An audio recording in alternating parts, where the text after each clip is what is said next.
This episode is brought to you by Squarespace. Squarespace is the all-in-one platform that makes it fast and easy to create a professional website, blog, portfolio, and online store.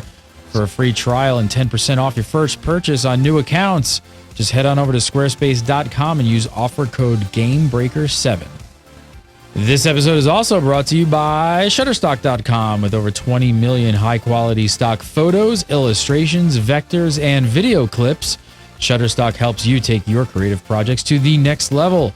For 30% off your new account, go over to Shutterstock.com and use offer code GAMEBREAKER7. Game Breaker TV.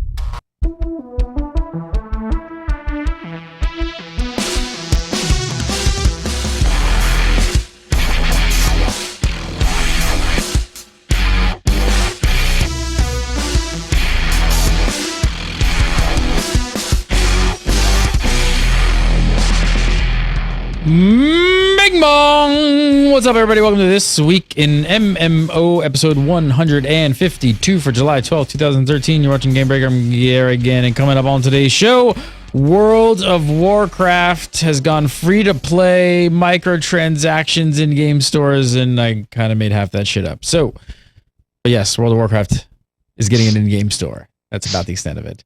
Mark Kern thinks MMO developers are wasting a ton of money, and we've got massive EverQuest Next news for y'all. All that more, but first from Zam.com, editor-in-chief, Mr. Scott Hawks. How are you, sir? Huge news. It is. Hi, how are you? I am doing fantastic, sir. Good to see you again on the... You too. And joining us as always, it has been a while. We've all been on vacations and craziness, and we're back. Busy. Joining us as well, Mr. Jason Winter, the man that lives for the present, not the future, not the past. Yeah. Just I don't get the present. about Nothing. Not the present, not the future, not the past.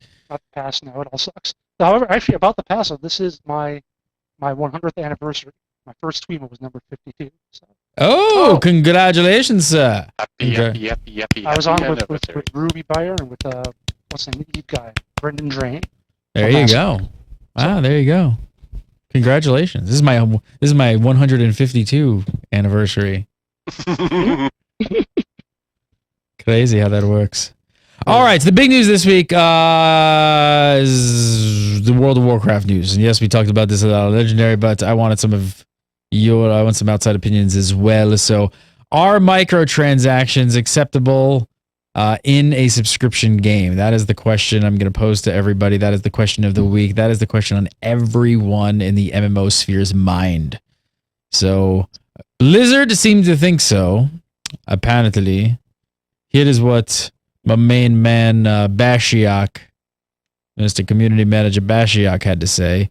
He said, for players who are already interested in the in-game items we offer, such as pet store pets and mounts, the benefits of an in-game store are pretty clear. We think everyone would appreciate the convenience of being able to make such purchases without having to leave the game, and ultimately that's our long-term goal for the system. Though there's quite a bit of work involved in retrofitting those existing items into the new system. So, first of all, a more convenient way to offer the pets and mounts they already sell. I brought this up on the show. That was the first thing I thought of. There really isn't anything wrong with that now, is there? Because if you really think about it, we've had microtransactions for quite a while in World of Warcraft. Mm-hmm. But they're making it more convenient to give you for you to give them money. Is that wrong? Why is that wrong? No, it's not wrong. It's just what every company should strive to do is make it easier to make money. Yeah. All right, so then let's go back in time for a moment. At a fundamental level, are you okay? I'll start with Scott. Are you okay with a developer? Are you okay with having an MMO that you're paying a subscription for, and then also having microtransactions for items, which technically we've had, but okay. Yeah, I was gonna say, like, if you've been playing WoW for a while and you're gonna get upset now that there's gonna be microtransactions, you've not been following the game very closely, because there's been lots of them for quite some time. And the reason that they feel they're able to do it is basically the zeros at the end of the income they've been getting from what they've already been selling. So if you didn't want them to have an in-game store, you shouldn't have been buying all of the sparkly crap that they've been selling on it for ages anyway. I don't have a problem with it at all. What in general, it's down to what is going to be on the store, of course. That always decides whether it's going to be a good or bad thing. If it's something that's going to have power on the store for people who can just buy a like Epic Gear or something, then it's a problem. And very few companies are daft enough to do that. So, is it bad to have an in-game store where you have the option of doing that? Where as long as you don't feel you have to do that on top of your subscription, then I don't have a problem with it at all. Jason, what are your thoughts? Yeah, pretty much the same thing. I mean, as long as it doesn't go into selling power or rate gear or whatever, that's fine. I think we've all heard some various number about how many people who play a game ever actually like visit the website. You know, only 25 or 30% or 40% or whatever. Mm-hmm. So in the past, if you want to buy a sparkly mount or whatever, you have to go to the website. They're seeing that, say, 60% of people never do that. So this way, they're making that available to more people. Like I said, making it more convenient for you to give them your money. 100% of people who play WoW are in the game at some point. So this lets you reach out to those other 60% or whatever. I think where some of the gamers are concerned is some players. Again, this is a very like mixed sort of like divided. There's some people who are kind of like a bit upset about this, and there's some people who are completely fine with it. I think again, it's how it's executed. It's all in the execution of how this kind of plays out, whether it's kosher or not. But I think what comes to a lot of gamers' minds is now where.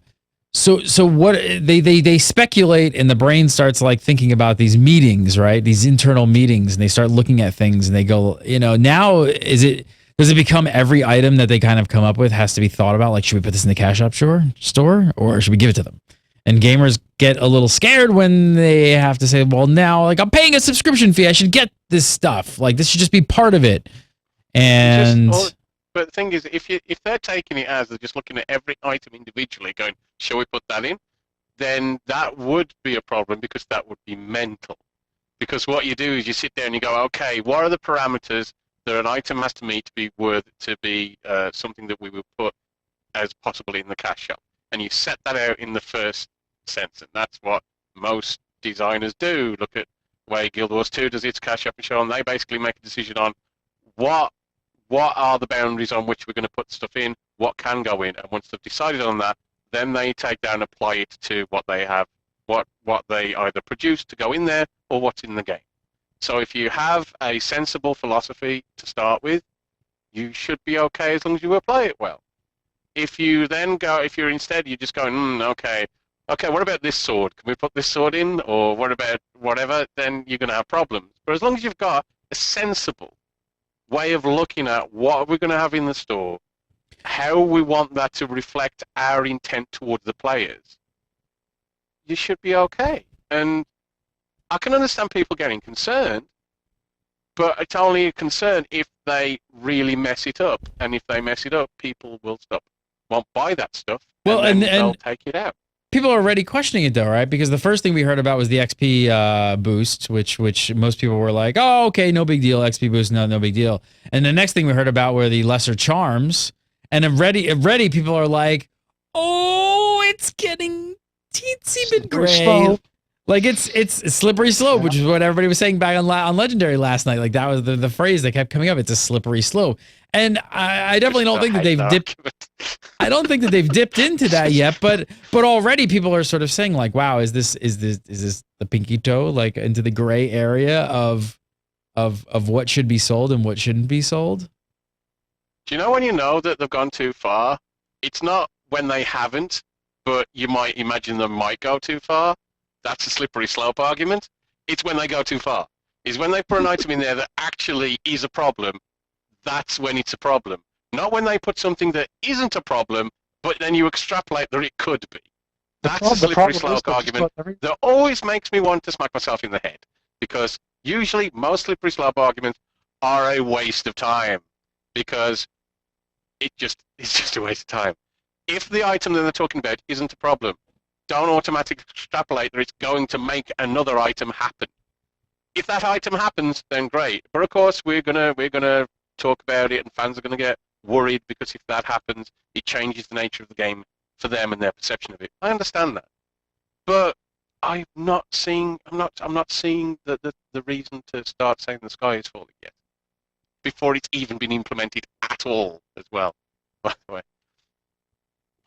The thing is, the bottom every line person is different, and they're going to have their own interpretation of what is they've gone too far. true. Yeah. Yeah, That's true. the thing. Is, to me, XP Mhm. Potion That is now, some small. I saw in response to this that XP Potion. Oh, it's pay to win.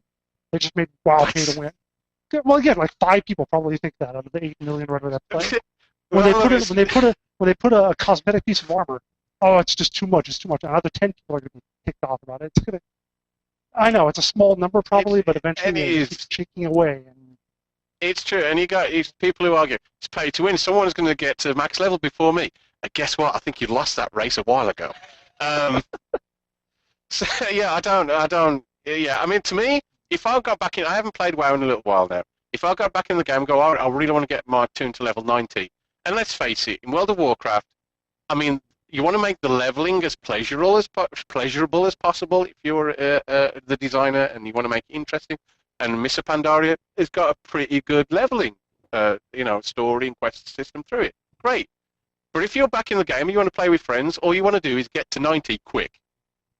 And if I could pay a few dollars for an XP potion, well, $1 or $2 for an XP potion, then I'll go, cool.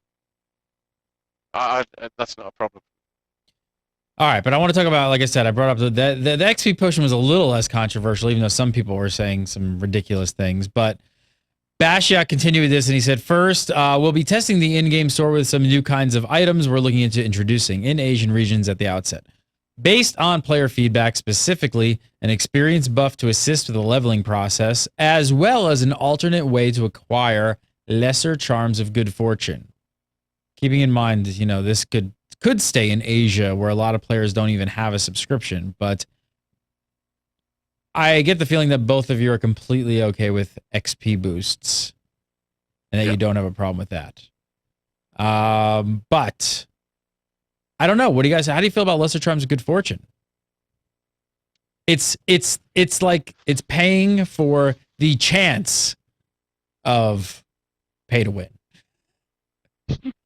Yes. Okay. It's because it gives you the additional roll, doesn't it? On loot. So yeah, it does. So some people are like, well, it's gambling. Yeah, it could be. It could be. You're just gambling. It's it's their version of lock boxes at the moment, kind of, isn't it? Is this actually giving you some sort of help, or is it not really? Because you ended up not getting the item you wanted anyway after blowing a load of money on it.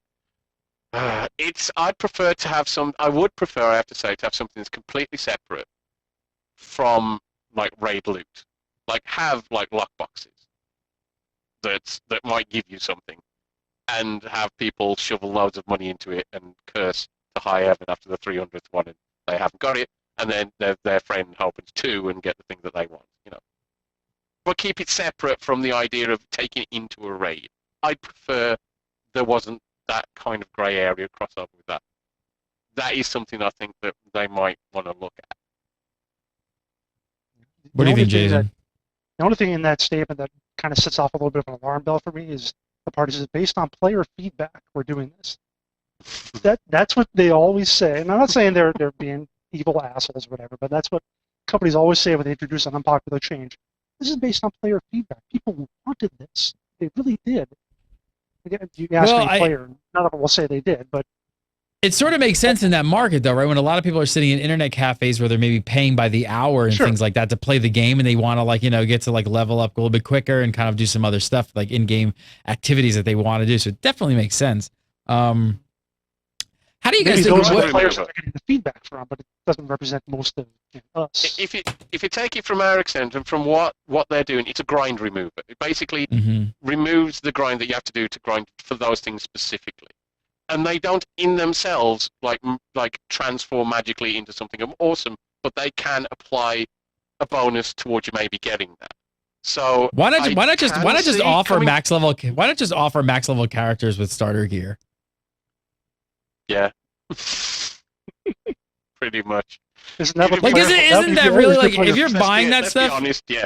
Let's be honest. If you're buying that stuff, isn't that really what isn't that your end goal anyway? Probably your end goal is just to max that level as fast as you can and get that character done. So why not just sell a max level character with just crap gear, like starter level gear? Don't give them any gear. Just here's make that a microtransaction.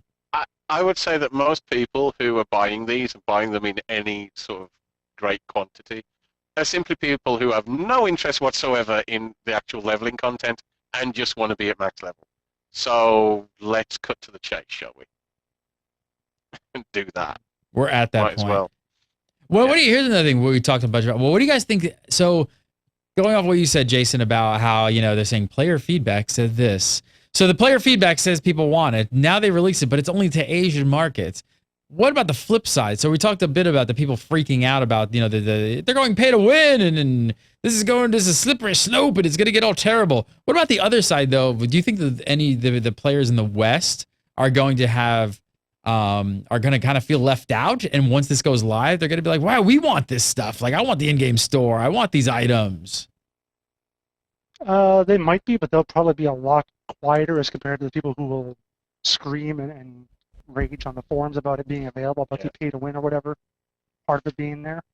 Because the people who are going to know about it in the first place are people who are going to be on the forums already and who look into all this kind of stuff. And the thing is, if 80% of the players want it, and the loud 20% don't, that's the loud 20% that we hear from. Even though putting it in gets you more money from that other 80%, so you should do it. But I'm actually surprised it's taken this long to do this to some extent. Like the fact that you have to go out to the website to buy a mount just is crazy. Well, I take that back. I will retract that statement completely, because probably at the time when they were setting this all up and they were like, we're going to start selling mounts all the way back in the day, free-to-play wasn't really in fashion so much, and we weren't really used to the microtransaction store at all, so it was probably brilliant that they segregated it out to a website at that time and gave everybody, time to kind of feel... The response would have been interesting, wouldn't it? It would have been really interesting. All the store pops up back then. People would have freaked out. Even if it was the same thing that they're selling. If they put mounts in the game for sale, people would have flipped out back then. Mm-hmm. There's like 8 floors of like psychiatrists at like Blizzard where they've got everything mapped out. They're just got like a mind map of like the entire World of Warcraft community, and it's so great. Some companies have an in-game economist, like an economist on staff. Firefall does. They need a psychologist. I think Firefall does. I think Firefall has both. Guild Wars I think does. they have an economist and a psychologist. Yeah, exactly for this reason. When it comes to free-to-play, items and stuff like that, they're trying. I'm a master at it. I'm an expert, so they can just hire me. Just make me feel good. It's really easy. It's not hard. I don't know. Just let them grief. Let them grief. I'm surprised. Why do you think it's taking them so long? You think it's the right time? Yeah, I mean, I think everybody's kind of eased into it. You think this is like time to pull the trigger? The tinfoil hat brigade would perhaps link this to Titan being delayed, and say, right, we're going to make sure we got extra income coming in for the period between what we thought we were going to have and what we're not going to have now. And what's a good way of quickly making a lot more? Oh, I know. You might go that route, but I don't know why I honestly don't know why it's taking this long. It's something that perhaps Guild Wars 2 has kind of made it more acceptable to be in game with the way that cash ups work, the way people seem to have accepted it so easily. I mean, Star Wars just knocked it out of the parks. The Star Wars they just sorry. They pretty much they blueprinted the document for all to follow. It was just like, here you go. Here it is on a silver platter, Blizzard. This is the way you do free to play. I don't know about blueprinted, but they blew something. But I wonder, though, and this is the big question, is this kind of a little prepper for free to play? Oh, absolutely. Absolutely. Yeah, definitely. But I think there's no doubt about it. World of Warcraft will go free to play. Almost everyone on Legendary believes the same thing. I don't know. What do you think, Jason? Do you think it's going to go? Not talking about timing yet. Timing will be my next. We're a ways off. I think we're still a ways off, and I think at some point in the future it's going to happen. What would be your timing? My estimation was maybe I don't know. It could be pre-Titan, but it would make a lot of sense because I think that they're probably gearing up Titan to be a free-to-play game. And at that time, it would be really bizarre if you were paying for World of Warcraft and not paying for Titan, a brand new MMO, whatever it is. That would just be ridiculous. Yeah, I'd painted at least 2 years or so. What do you think? 2 to 3 years. What do you think, No, Scott? Do you think they would? You think they're gonna wait? Do you think it's gonna roll out sort of with Titan to some extent, or you think it's gonna?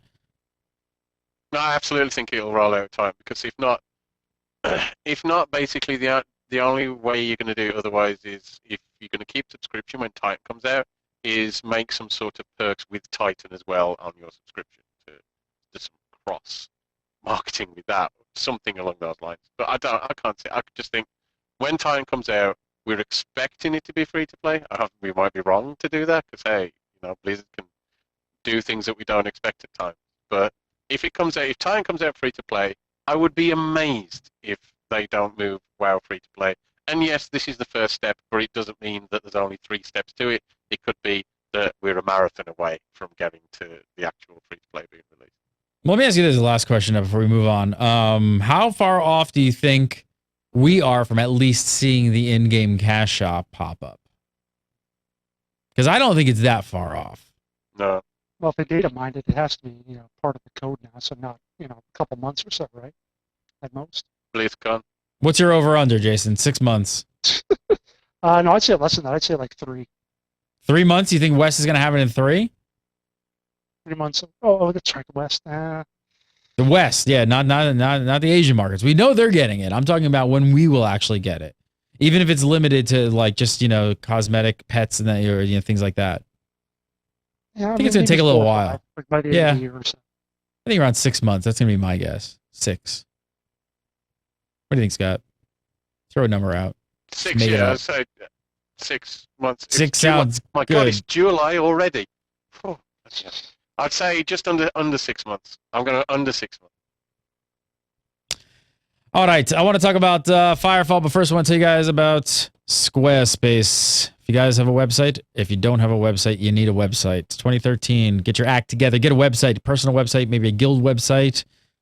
Show your YouTube videos, all that kind of stuff. If you guys have not checked out Squarespace, seriously, you need to give it a shot. Go over to squarespace.com, make an account. I want to save you guys 10% off. Use offer code GAMEBREAKER7, and you will get 10% off on your account. They handle everything. They have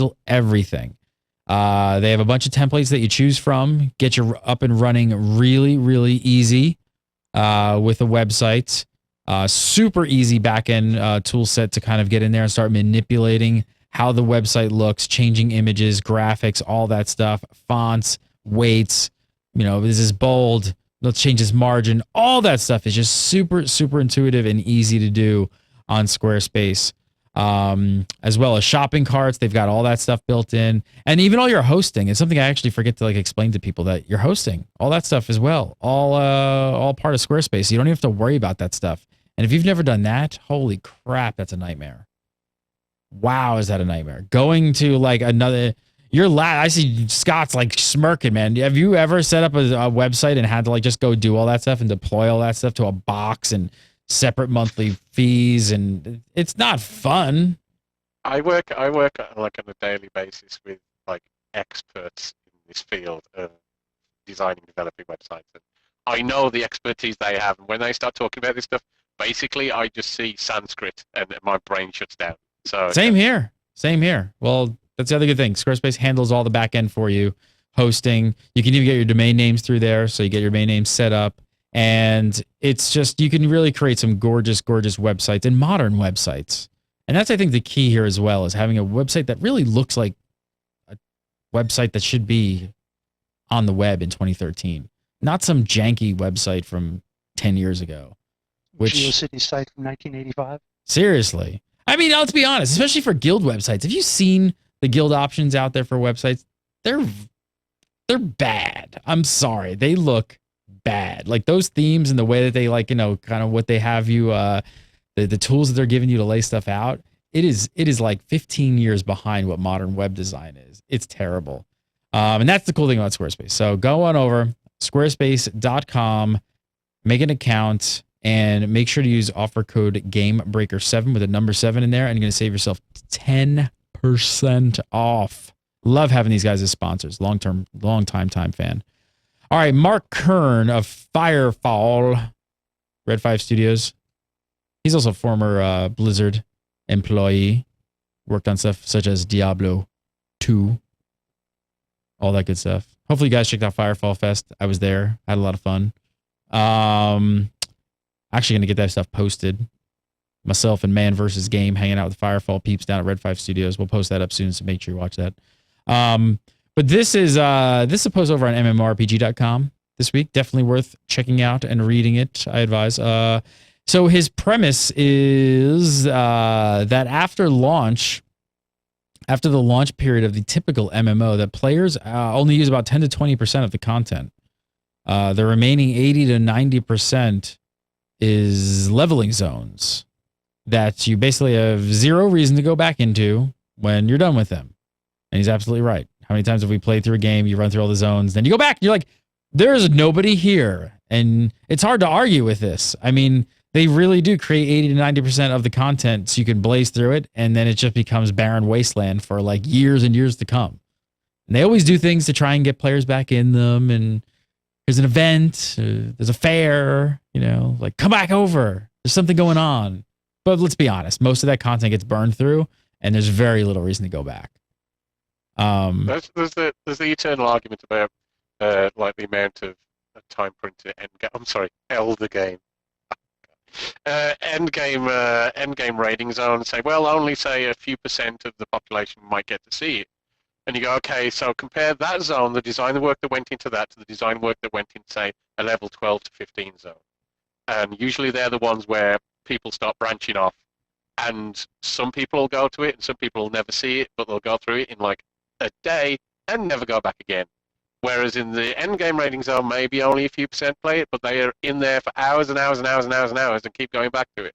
So you go, okay, I understand about numbers, but when you go to actual gaming hours spent in it, although is the actual time you spend on the way that current zones are created and the way that content is consumed sensible?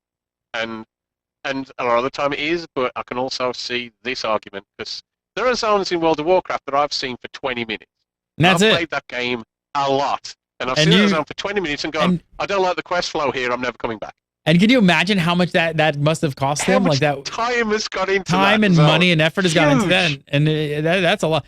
So here's what Mark has to say when it comes to the whole cost thing when it comes to that. He said, I would argue that zone creation is about 70% or so of an MMO's total cost to develop, including features, programming, art, and world design. That means on $100 million budget, typically a mid to top end MMO these days. And the rest.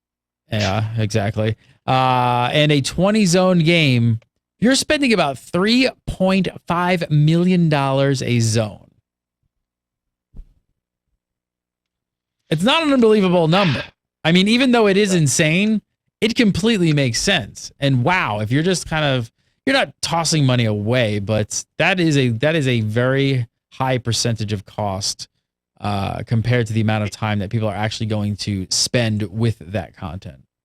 Under the structure of your standard sort of approach to theme park MMOs, it's the phrase we keep using. It's an extreme amount, but it's also necessary if you keep to that structure of development, because you have to have those tiered zones. You have to have content within them that has good flow, like leveling flow and good story flow and good everything else, good design, and it gives you like the brand, which is your world. It gives it good character and good variety and so on to make you see them alive and blah blah blah blah. So you have to spend that money, but the amount of use you actually get out of it compared to what you put into it does at times seem not great. And if you think about going back to maybe the old school MMOs, I don't know. I remember going back to EQ days and stuff, right? And you spent a lot more time in zones back then. There were less of them to start, and you literally lived in those zones for a lot longer period of time. So I don't think it was as much there were less of them to start than there are now. I don't actually think that. I think it's you had to spend more time in them because it took longer for you to level through them. Mhm. Like if you go into World of Warcraft starter zone, you can be through like 4 zones in a few hours, Mm-hmm. like easily. You can't do that in EverQuest because you're gonna be in that zone for a long time, and it's gonna be a huge place. And by the end of it, you won't even know that zone by the back of your hand because the limitations there are in traveling because of the difficulty of it. Whereas in like most modern MMOs, you can go pretty much anywhere in the zone with very little chance of it impeding you greatly, and you can consume the content within it very quickly to the point where it makes the actual zone itself redundant and you need to move on to the next one. It's all a case of something that used to work. In that case, you're talking about what you're doing there, but even going back to MMOs being sort of based on single-player RPGs. When you play those, hey, you level up, you go through this area, you go to the next area, you go to the next area, and then you fight the big bad thing at the end, and then you move on to the next game. So it is more even. You don't spend like 10% of your time leveling, 90% of your time at max level doing stuff there. But I think we almost expect that sort of thing in our MMOs. We expect to have the giant open world we can explore everywhere, but then they get stuck at that end part, and that's the only place you need to be after a certain point. It's one format of making a game that doesn't necessarily apply really well to a different format. Yeah, and I mean this is the argument that a lot of modern MMO designers are talking about. Mark's not the only one out there saying this, but they're not sustainable in their current form. It needs to change. Like how the developers in World of Warcraft in general kind of took an old, took the older design and kind of modernized it to a point. It's now gotten to the point that the players have grind through stuff faster than they ever did before. It's just an evolving, changing thing. Check this out. Mark continued with this. He said, this structure separates players, making it harder to play with friends new to the game and making the world feel empty as zones get vacated. You'd think that with the cost being so high, developers would have found ways to reuse these expensive zones or keep players playing the whole world. Totally true about playing with friends as well, right? I mean, really, he's got so many good points here. It's true. It's just what we've become used to. To me, more importantly, making new ones. The kind of point of an MMO in many ways is to start meeting new people and forming new gaming relationships with them. It's difficult to do that in a zone where you're the only person in it. It's like, well, hey everybody in general chat. Oh well, I'll finish this quest and move on somewhere else. Yeah, I mean this is an issue with leveling just in general and how that maybe is not the best way to be doing stuff, having a hard level vertical progression and so on. That it does separate people. It makes it harder for you to group up with people and to find new people and play with your friends who are level 50 when you're only level 25. And I mean, in the modern design, right? Guild Wars 2 has kind of been the standout to some extent, being like the game that rewards players for going back to lower level zones with the down leveling, things like that. But still, I mean, event scale, loot scales, but it's still not. It does, right? That's what I'm saying. I'm getting at. It's like it does a little bit. It's like it's still not. It makes it that it's not punitive to go back there. It doesn't really say. It doesn't entice you. It's going to be great. Yeah. Because the issue with that is, if you want to. If you did that, then the problem is people would only. You kind of have to make the high level stuff a little tougher. Otherwise, everyone's going to go and beat up the low level stuff. So, how do you do that? You can't really equalize the loot. So, how do you do it? Well, let me go on. So Mark finishes up with this, and from this, I don't think Guild Wars 2 goes nearly as far as Firefall and the Red 5 team are looking to take this. He says, but it's more than cost savings. It's making richer, more believable worlds. Imagine the whole game being a living entity whose dynamic events change over time, or even whole zones changing. It's not worth it to do that in current MMO models. But if the whole world had content for all players, then we could put effort into new events and new challenges in all zones, not just the latest and greatest high-level zone. This is a very, this is like a very next-gen kind of MMO idea. I think it's something that most MMO players and most people watching this show want to see. I know I want to see it. I think Firefall's, and go back to the Firefall Fest and talking to Mark a bit about this, is I actually think right now Firefall's biggest sort of hurdle is people understanding what this game is, because it actually is doing a bunch of things differently, and they don't even know what to call the game. Changed. I think it's changed drastically. Changed a lot.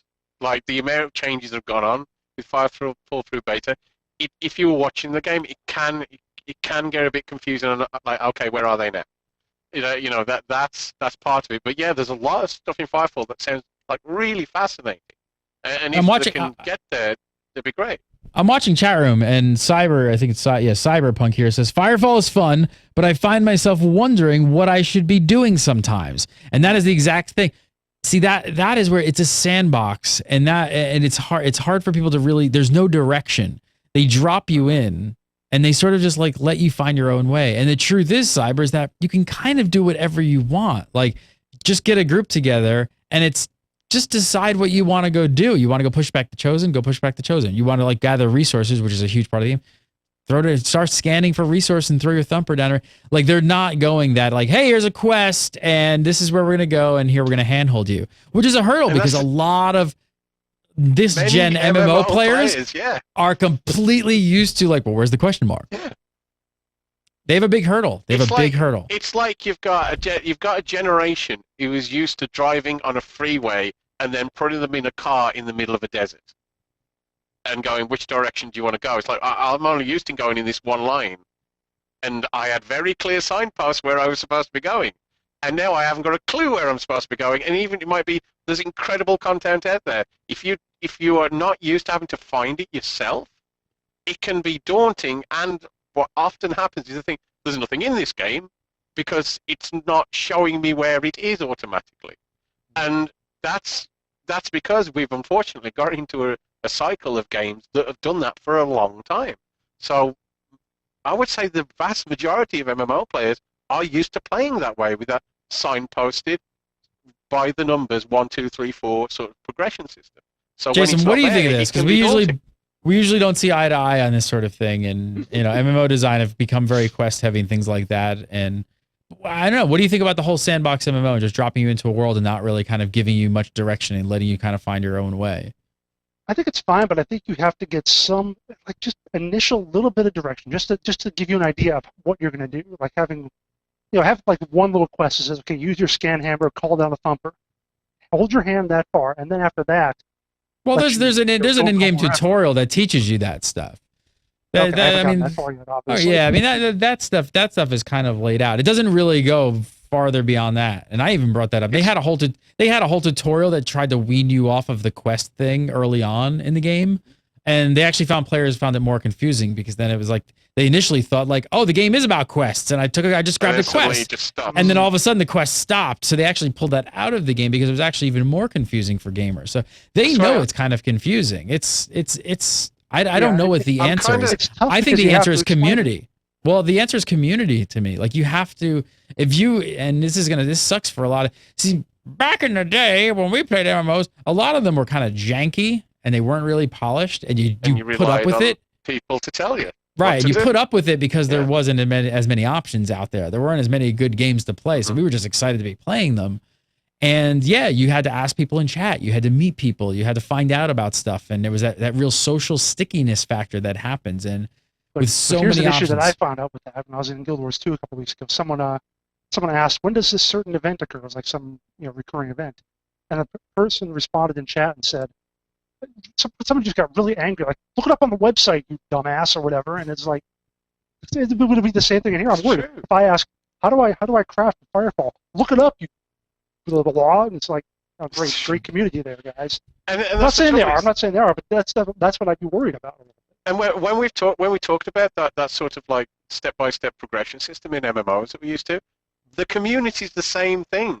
People have been taught that don't go and ask somebody in general chat for what you need. Bloody hell, you're crazy. Yeah. You're going to have a UI that's going to do a pop-up that's going to tell you what to do. You're going to have an add-on that's going to actually walk you to where you need to go. Or you're going to have a website to go to that's going to outline it for you. And hey, it might even be in a browser in your game. Like, so it's difficult because there are people. It's not just how you play the game. You've been trained to interact with other people in a very different way than MMO's original kind of intent was, I think. Like, when you're talking about sort of that difference between going from the initial part of a sandbox and getting it, like, hints towards, I'm hoping Arcade has kind of got the idea with that. When I did an interview with one of their lead designers, they said the first world is the first continent is basically just there to give you an idea of the game. There's a conflict set up to give you something to have a conflict with, just to teach you how to where to go and how to play the game and all the rest of it. And it's not until you evolve onto like third continent that the sandbox really kicks off. So I'm hoping that like that might be something that works, and if it does, then we'll see maybe more sandboxy games employing systems that get you in there. Because we talk about, I love the idea of a sandbox, but there's so few games that implement it well to make you feel like you're actually part of the world and that you're easily meeting up in a social way with the players in it. So hopefully we can start seeing those gaps being bridged in this current generation. And I think what Mark's talking about is a lot of that. Yeah, I think they're really onto something with Firefall. I really do. And it's open beta now, so it's open beta, so everybody can play it. But it is, from everything I get talking to the devs and talking to Mark, it is still very much beta. And if you were playing in closed beta, like as I was, they were changing. It was not just like, we're not really listening to the community. We're not changing stuff. I mean, they revamped like systems, the battle frames and stuff, like 2-3 times, completely overhauling systems. Change completely through beta several times. And really what they're doing is they're just looking at the community and they're trying to be like, hey, we want to give the community exactly what they want in a game. I think they're really onto something. I geeked out and talked about Star Wars Galaxies for a while with them because a lot of the resource. Wait a minute. Drink, everybody. A lot of the resources and the philosophy that they have behind the game really harken back to and remind me of that. I mean, you're talking procedurally generated resources, not like nodes that just pop up and you hit a little stupid mining node. And the world really revolves around resources and crafting awesome uber guns and weapons and things like that you can't just go buy from a shop or a vendor. Like, people are going to have to make this stuff. So, and I don't even think you're going to be able to see the full potential of this game. It's going to take a while because really it's going to take the community to make this game into what it is. And they have all the makings. I'm going to just diarrhea at the mouth for a second about Firefall and how cool, but I think they really do have the long term. I think they have all of the, I think you're going to see all those uber cool Eve stories we hear about the espionage and I think you will eventually start to hear those stories in Firefall because they have you're not going to hear them yet. It's a brand new world, right? There's not that many people in it yet, but I think as the players progress and they give players more tools, I think you're going to see a very Eve-like experience possibly go down in Firefall. I think that's messaging that, again, we talked before. That's messaging that's good to get out, because if you have a game that's got that much potential in it, I don't think people actually understand that Firefall has that. No, they don't. It's kind of just been, it's kind of got hijacked by the whole esports shooter sort of perception. Well, initially that's all I thought it was. Initially, like a year ago, if you asked me what Firefall was, I'm like, oh, it's that PvP game, right? It's like that third-person PvP. They've got a great replay cam. Yeah. And so then it's something, but the main thing is, and I know Mark's got some grief from some comments in previous weeks about. But what I would say is this: when you hear a designer talking about a game and he's talking about trying to do something different, at least there's someone who's really passionate about trying to do something different. If games are trying to do something different, then that should be something that we should get behind at least, even if it doesn't always work all the time. It's better than having games that go, right, we've got to go for the lowest common denominator. We've got to go for, because we've done that. So if we can start trying to vary things up a bit, great. Let's at least hope that people are striving to do that. Go check it out. All right. I want to talk about EverQuest Next. I don't know why I'm from the South, but I can't wait for EQ Next. But that was from the South? I don't know. EverQuest Next is from the South. I do want to take this moment to tell you guys about Shutterstock. Talked a little bit about Squarespace, making your awesome Uber Guild website or your personal website. Well, you got to make it look good. And to make it look good, you're going to need some Shutterstock because we use it constantly. Maybe you need bacon. You need vectors of hands holding bacon. I needed that for something. Bacon! Every website is better with bacon. Every website is better with bacon. But we use Shutterstock literally on a daily basis for our website, for all our little icons and things. And, you know, we've been talking about, I don't know if we talked about it on this show yet. Did I talked about Super Mega Awesome Time? Well, I should. Up on GameBreaker.tv, or you go to youtube.com/Super Mega Awesome Time, which is all gameplay channel. So if you guys go subscribe on YouTube, it's an all gameplay channel with me and Shaftnet. Cube World, Entropia, a bunch of other stuff. World of Warcraft coming, Final Fantasy VII. Woo! But we wanted some little characters to kind of represent like Shaftnet and myself, and we didn't want to use pictures. I went over to Shutterstock. I started doing some searches for vector artwork. For those of you not in the know, that is for Adobe Illustrator, so you can like resize it and change the color and all kinds of good stuff without it losing resolution. It's not like a JPEG. So actually, I should explain that. So all of those like these come in like all different layers. So when you open this up in Photoshop, it's all different layers. So it's like it's for pro use, I guess is what I'm saying. Is the easiest way I could possibly try and bring it up. I don't know if that makes any sense. It's for pro use. That makes no sense, but. That is what we use Shutterstock for. We need stock footage. We need icons. We use icons all the time on the website, things like this. Can't sit there and make this stuff. Take you too long, too hard to make. Look, you need a wizard icon. Boom, there you go. Archer, knight. What do you need? These are awesome. Change the color, make them white. Put them on an icon. What's that, Jason? I like the cannon myself. The cannon is badass. Yeah, just so much of this. This is a really good set. I saved this set. I'm not sure what I'm going to use this set for, but I liked it. It's kind of neat. Kind of a whimsical kind of vibe going on with these knights and stuff like that. So that is how you do it. Go over to Shutterstock.com, make a new account. Offers good on new accounts. Going to save you guys 30% off on your account. All you got to do is use promo code GameBreaker7. So go to Shutterstock.com, use offer code GameBreaker7 and save 30% off and get your website, your creative project, whatever you're doing. You need stock footage, any of that stuff. Get over there and start making it look good. Please. No excuses. All right, so EverQuest Next. Yay! So we are really, really ramping up the info on EverQuest Next. It's BAM! Oh, Nagaffin, you. We have a piece of concept art. Oh, didn't want to do that. Oh my god, it's a fantasy game with elves and dragons and dwarves. Oh, smack. It's got a dragon.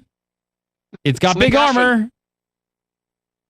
We got dragons. We got dwarves. We got elves. We even got orcs. You missed orcs. We've got orcs. Orcs. Truly next gen.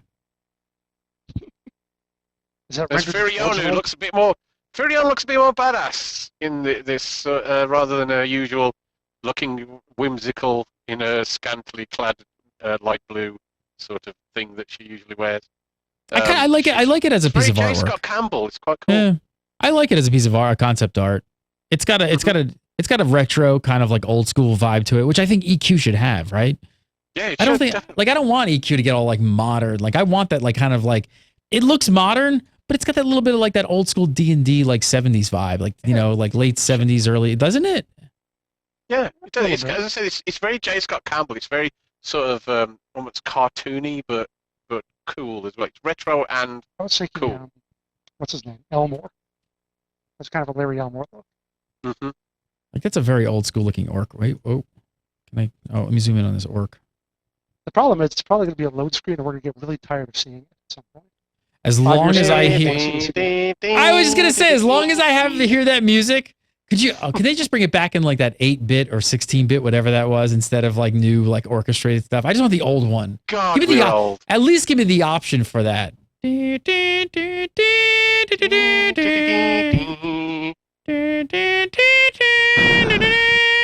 happy now. I know. It's just like mention Froglocks. Somebody mentioned Froglocks, and I'm not happy about the existence of Froglocks in general, to be perfectly honest, because that's just bad.